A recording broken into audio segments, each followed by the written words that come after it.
Bună, dragilor, și bine ați venit la o nouă citire. De această dată te invit la o citire generală, în cadrul căreia vreau să văd ce mesaje are Universul pentru tine în următoarele 24 de ore, din momentul în care tu vezi această citire. Îți mulțumesc pentru că mă urmărești, îți mulțumesc pentru că mi ești alături. Dacă vrei și tu o citire pentru sufletelul tău, găsești oricând gratuit pe aplicația de tarot Cristina Zurba, disponibilă atât pe iPhone cât și pe Android. Hai să vedem, dragii mei, mesaje, ce trebuie să știți. Începem cu un mesaj din partea oracolului îngerilor. Ok, mesajul este manifest. Fii foarte clar în ceea ce tu vrei să vină către tine. Deci, pentru a manifesta ceva, îngerii spun că este bine să știi foarte clar ceea ce îți dorești.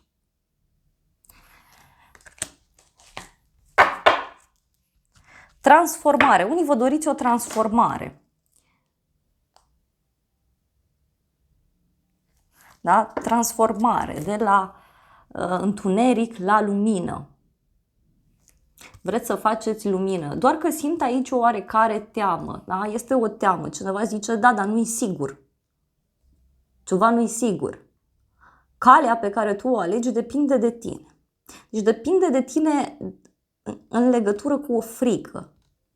Și trebuie să-ți învingi o teamă. Simt nevoia să mai extrag un mesaj în plus. Ok, și avem mesajul stabilitate. Setează o fundație stabilă. Deci trebuie să-ți setezi o fundație stabilă.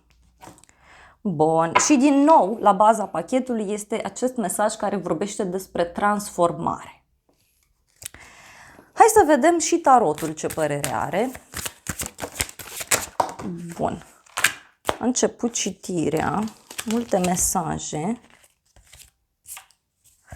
Avem un 10. Este o nedreptate aici legată de familie, legată de prieteni.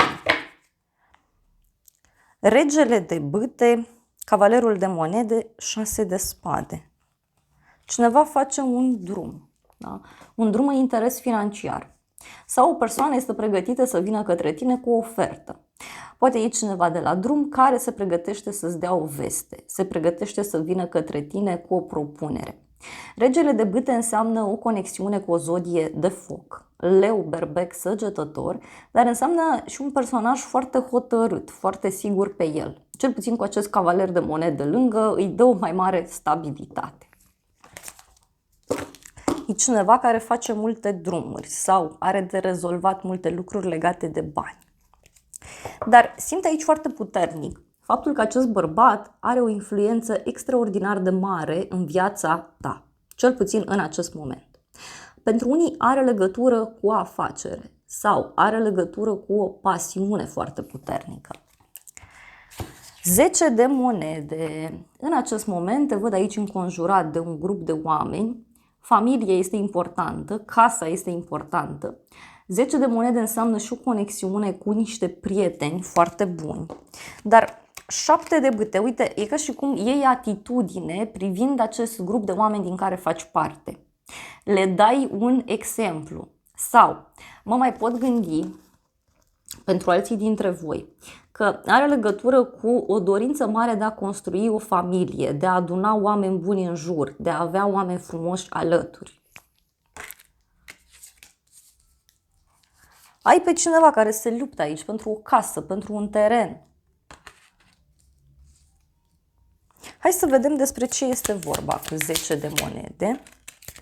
Ok, deci este o persoană serioasă, înceată, este o persoană norocoasă aici, din familia ta sau o persoană norocoasă din cercul tău de prieteni.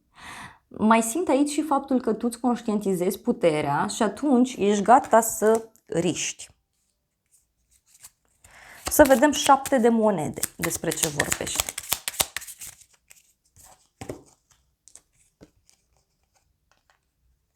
O hotărâre importantă în vremuri tulburi. Este aici un moment în care e ca și cum te lupți cu o furtună, te lupți cu ceva. Ce mai văd este că urmează aici o perioadă puțin întunecată sau puțin aglomerată, în care va fi nevoie să iei o hotărâre destul de puternică.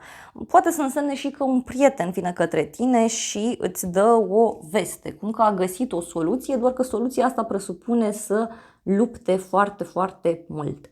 Poate să fie și o veste pozitivă care ține de planul financiar. Da? Este și cineva care parcă se revoltă în legătură cu o situație pe care nu o cunoaște chiar atât de bine. Hai să vedem tarotul meu ce spune. Lacrimi, deci este aici o persoană foarte sensibilă, tăcută, retrasă, poate o persoană care este mai plângăcioasă din fire, care are o problemă, fie de sănătate, fie este o problemă la nivel emoțional. Doar că, pe de altă parte, simt aici că tu ești pregătit să lași în urmă această tristețe, să lași în urmă această problemă, tocmai pentru realizarea dorințelor tale.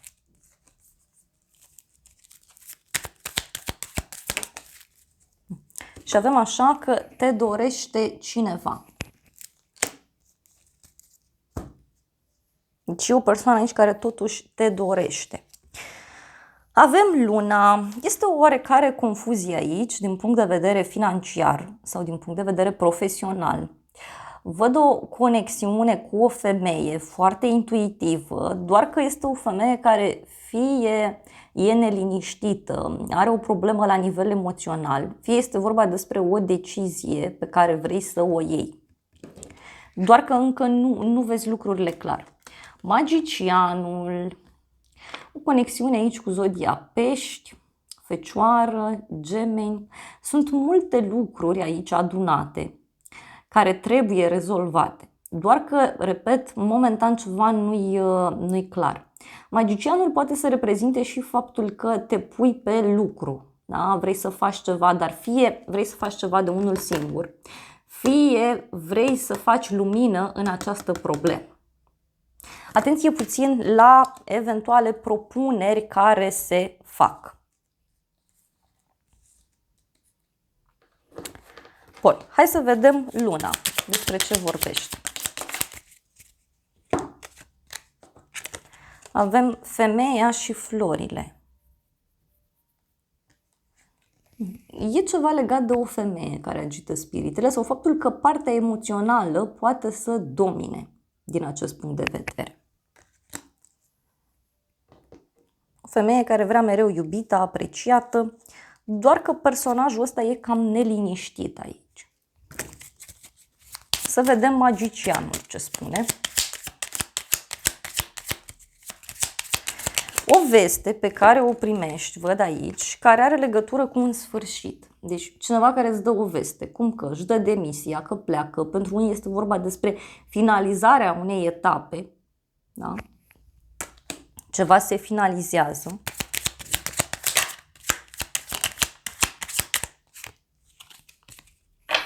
Dar și o discuție sinceră, văd aici. Este o discuție foarte sinceră cu cineva.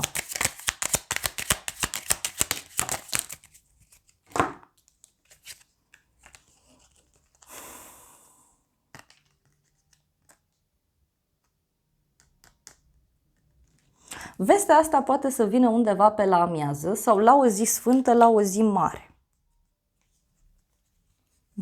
Este o veste care vine de la un coleg sau de la un șef.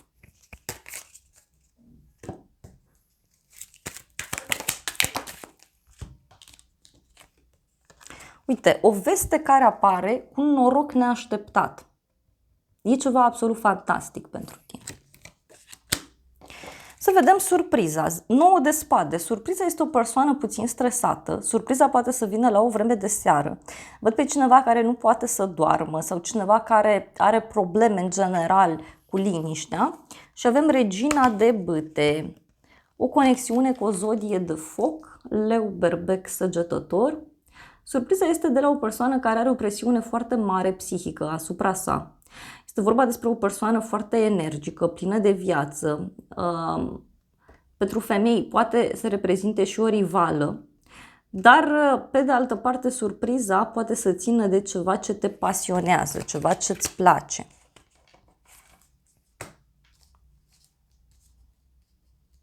Hai să vedem despre ce este vorba. 9 de spade.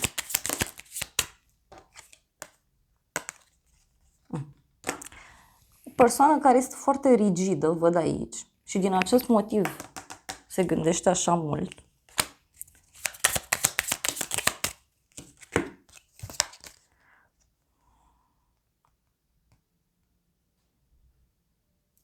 O persoană stresată, cineva care agită ceva, este o persoană care are niște probleme aici, fie legate de un drum, fie este cineva care are și probleme legate de bani. Poate te reprezintă pe tine că ești puțin stresat sau stresată în legătură cu situația aceasta. Și ce-i cu regina asta de bâte? Na, o hotărâre importantă. Eu cred că surpriza vine în legătură cu o situație stresantă, complicată și are legătură cu o decizie importantă a acestei regine. Uite, este o decizie legată de o colaborare, de un contract. Are legătură cu familia sau are legătură cu ideea de casă.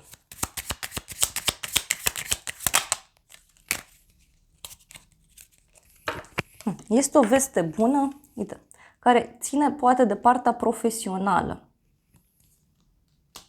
Dar ce simt eu aici este o femeie care știe foarte bine să negocieze, știe foarte bine să-și urmărească interesul. Parcă este o persoană stabilă material, dar cu inima frântă. Hai să vedem ce spune și tarotul meu.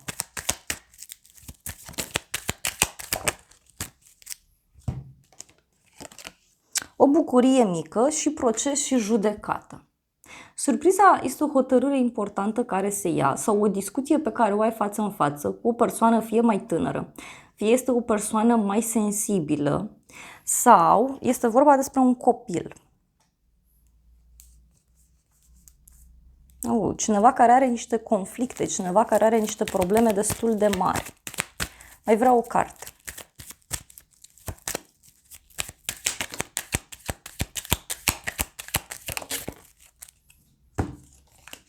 Bucurie mare și veste bună. Eu cred că surpriza are legătură, așa cum am spus, cu situația aceasta stresantă, care se rezolvă ca prin magie.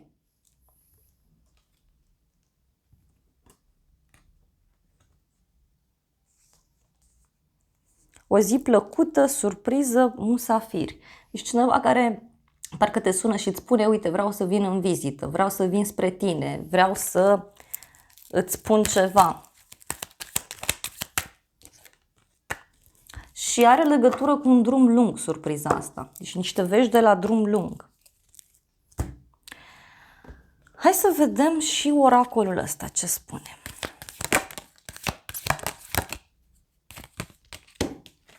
Avem așa, magie, blestem, romantism, schimbare și puritate.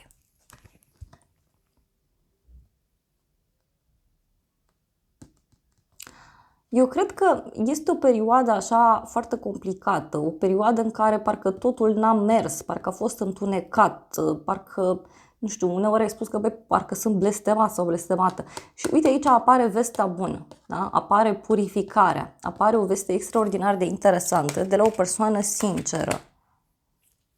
Sau cineva care vrea să iasă din bucla asta, din situația aceasta. Și uite, e un mesaj surpriză pe care îl primești și care are legătură aici cu o relocare, cu o mutare. Poate este ceva legat și de un bărbat.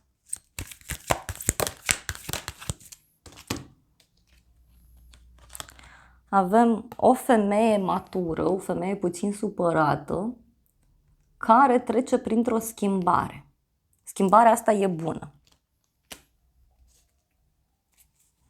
Da? Și văd pe cineva gelos sau geloasă.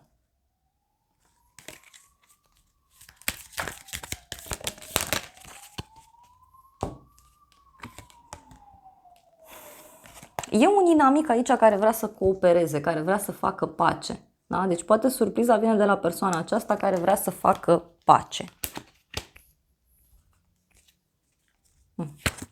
Vrea prietenie.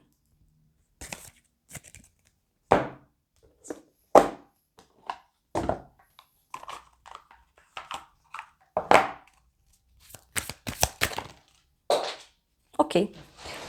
A ieșit o carte. Și avem karmă, toxicitate și noi oportunități. Deci se repetă acest mesaj că într-o situație toxică, într-o situație care tot se repeta, în sfârșit aici lucrurile se rezolvă.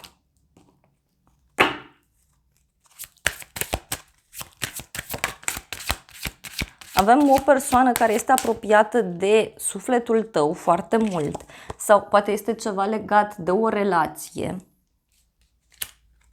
Și avem drum lung, distanță, ceva care se petrece pe termen lung și apoi avem copil, inocență.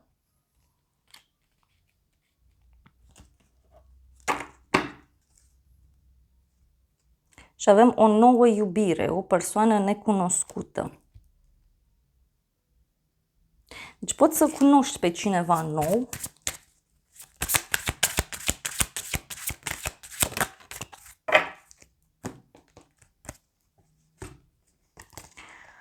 Un bărbat cu uniformă, cineva care vrea o relație deschisă sau cineva care nu vrea angajamente și avem valoare. Foarte interesant. Vreau o carte pentru surpriză.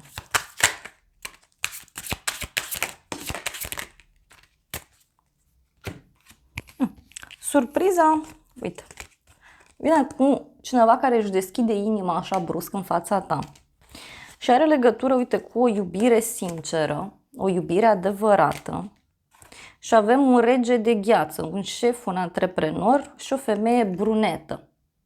Surpriza poate are legătură cu acest cuplu care trece printr-o schimbare. Poate niște prieteni în jurul tău care trec printr-o schimbare. Pentru alții are legătură cu o schimbare benefică legată de ceva ce tu iubești. Un proiect, o activitate.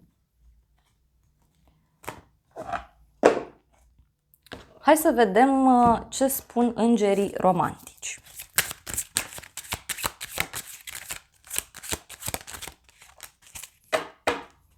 Îngerii spun că acesta este sufletul tău pereche și că iubirea ta este afectată de către un copil. Fie este vorba despre imaturitatea unei persoane, fie despre un copil în sine, fie are legătură cu o nouă etapă sau cu cineva care se comportă imatur, pentru că îngerii zic să renunți să mai controlezi problema. Lasă situația să curgă într-un mod natural.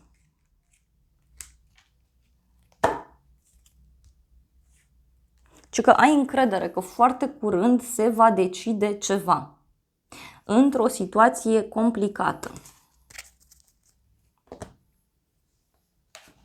Hai să vedem oracolul ce spune.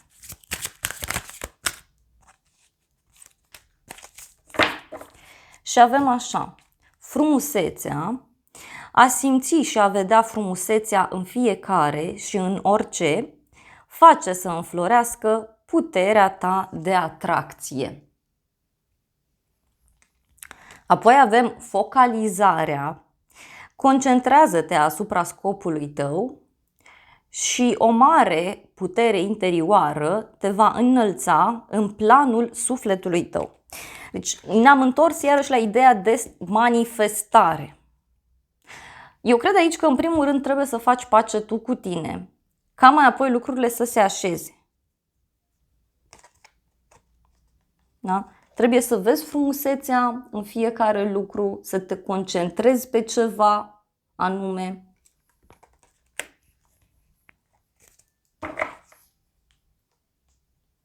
Și că influența emoțională, deci e clar, trebuie aici găsită o stabilitate din punct de vedere emoțional. Toate emoțiile tale sunt creatoare. Controlează-le pe cele mai nefaste pentru a efectua o transformare.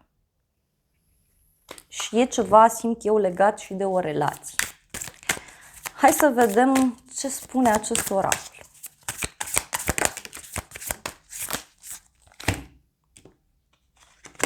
Nu te voi mai răni niciodată.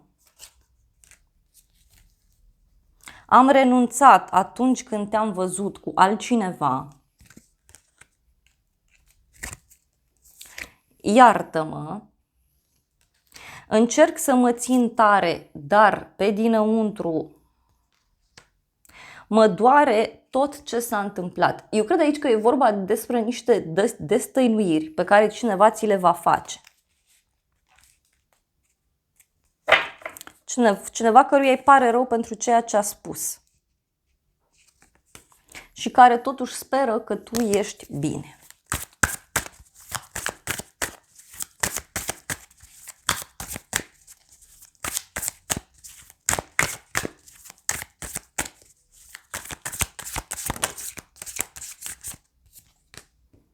Te-am iubit mai mult ca orice pe lume.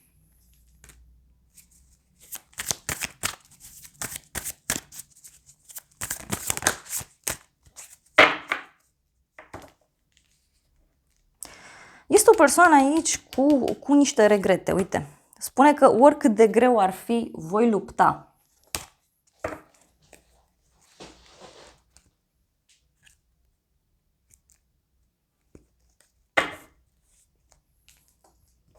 Hai să vedem ce spune și acest oracol.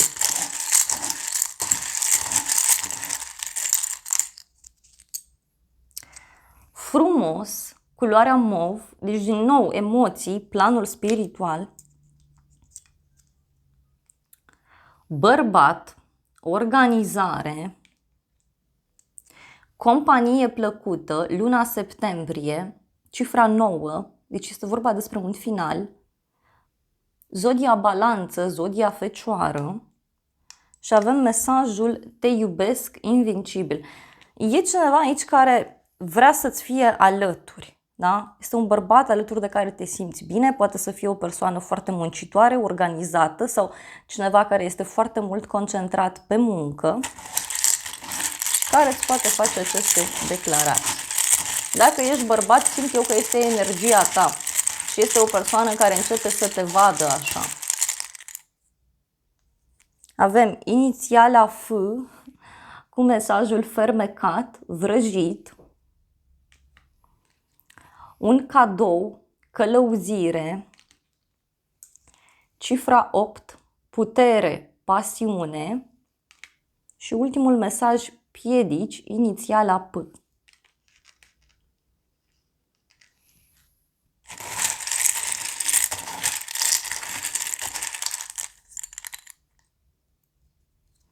Vacanță, relaxare, anotimpul de vară. Deci e ceva ce are legătură cu anotimpul de vară.